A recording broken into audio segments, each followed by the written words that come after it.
Umarangkada na ang kwadro alas sa Japan. Sa media workout pa lang, niyanig na ang kalaban. Luis Nery, maghanda ka na sa bakbakakan.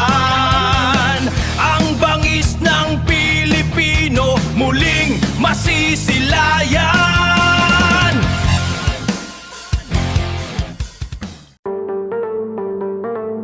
Luis Nery gigimbalin si John Riel Casimero. May nandang sorpresa, Casimero biglang na bad trip na tuloy. Misteryoso at matinding katanungan ngayon ang bumabalot sa kampo ng Mexican boxer na si Luis Nery matapos itong hindi pa rin sumipot sa bansang Japan. 4 na araw na lamang bago ang nakatagdang tapatan nila ng ating pambato na si John Riel Casimero ngayong darating na June 6 sa Aichi Sky Expo sa Japan.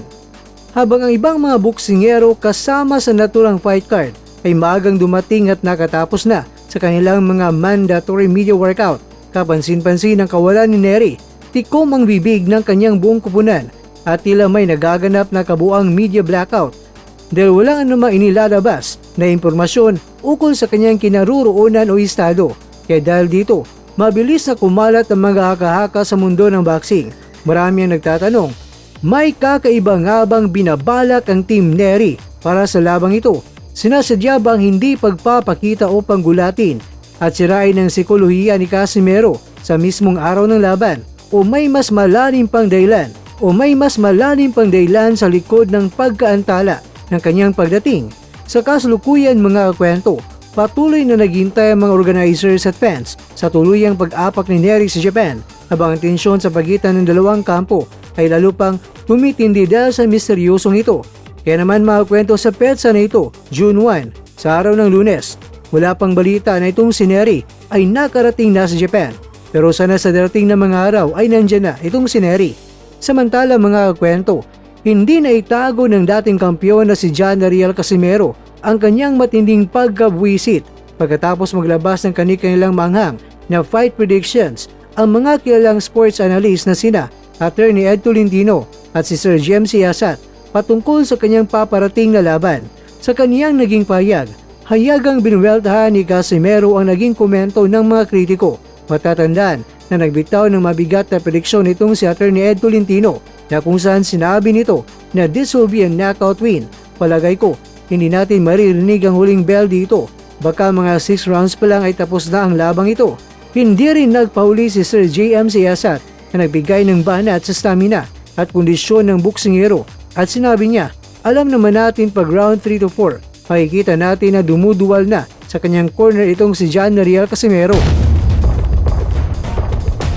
Mga kakwento, dahil sa mga negatibong prediksyon nito na tila minamaliit ang kanyang kakayan, nagpakawala naman ng manghang na tugon si Casimero at tinawag pa isa sa mga analis na kalbong bading at walang alam sa boxing. At ayon sa kampo ng boksingero, imbes na panghinaan ng loob ay gagamitin na lamang ni Casimero ang mga patutsarang ito bilang karagdagang motibasyon upang patunayan sa loob ng ring na mali ang mga naging pagsusuri ng mga naturang analyst. Ikaw ang kwento, agree ka ba sa komento ni Mr. Clean at ni Mr. Abogado? Umarangkada na ang kwadro alas sa Japan. Sa media workout pa lang, niyanig na ang kalaban. Luis Nery, maghanda ka na sa bakbakakan.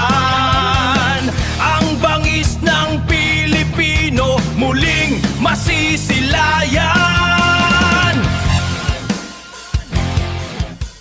Sa bawat suntok may pangarap, sa bawat... Mga kakwento, hanggang dito na lang muna ang ating kwentuhan. Huwag kalimutan na mag-like, share at subscribe.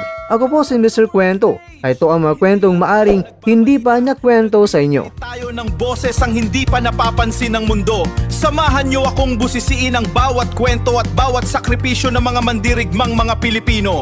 Ito ang kwentong di pa nakwento. Pilipinas para sa mundo. Pilipinas para sa mundo.